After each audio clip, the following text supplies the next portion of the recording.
wata rana sayyidina rasulullahi sallallahu alaihi wasallam yana zaune a tsakanin sahabbansa, sai kawai suka ga wata tsohuwa dattijuwa sosai ta faro majalisin manzo Allah sallallahu alaihi wasallam.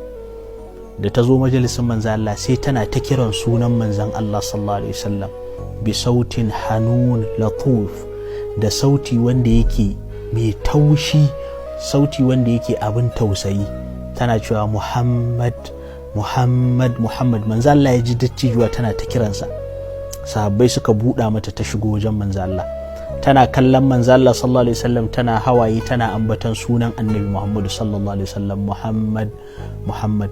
Manzo Allah sai tashi je gurin ta yace man anti ya amatallah, man anti ya amatallah, wace ce ke baiwar Allah?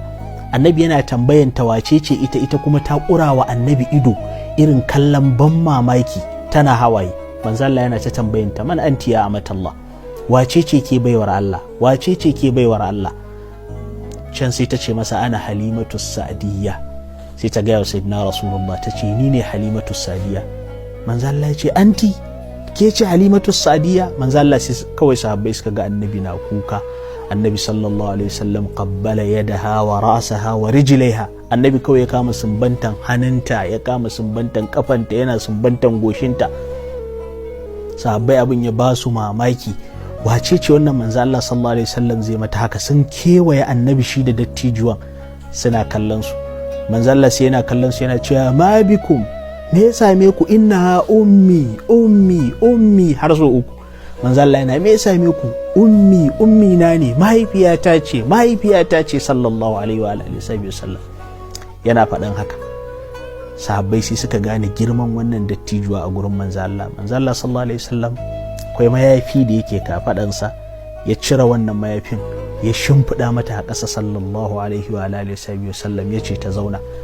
Manzo Allah yana cewa uturkuni ma ummi, kowa ya tafi ya banni tare da mahaifiyata, uturkuni ma ummi, ku tafi ku kyale min mahaifiyata. Wannan rainan annabi sallallahu alaihi wasallam ta yi, annabi yake mata irin wannan soyayyan, ta shayar da annabi sallallahu alaihi wasallam. Sai da tuna halimatu sadiya, menene zatanka lokacin da manzo Allah yake cikin wannan halin aka ce sai da tuna amina ne alaiha salatu wassalamu ta bullo wajen annabi? Ya kake ganin annabi zai so ta? Ya kake ganin annabi zai kaunace ta? Wannan risala ce ga waɗanda suke ganin za su iya zagin iyayen annabi ko su ci mutuncinsu. Assalamu alaikum wa rahmatullahi wa barakatuh.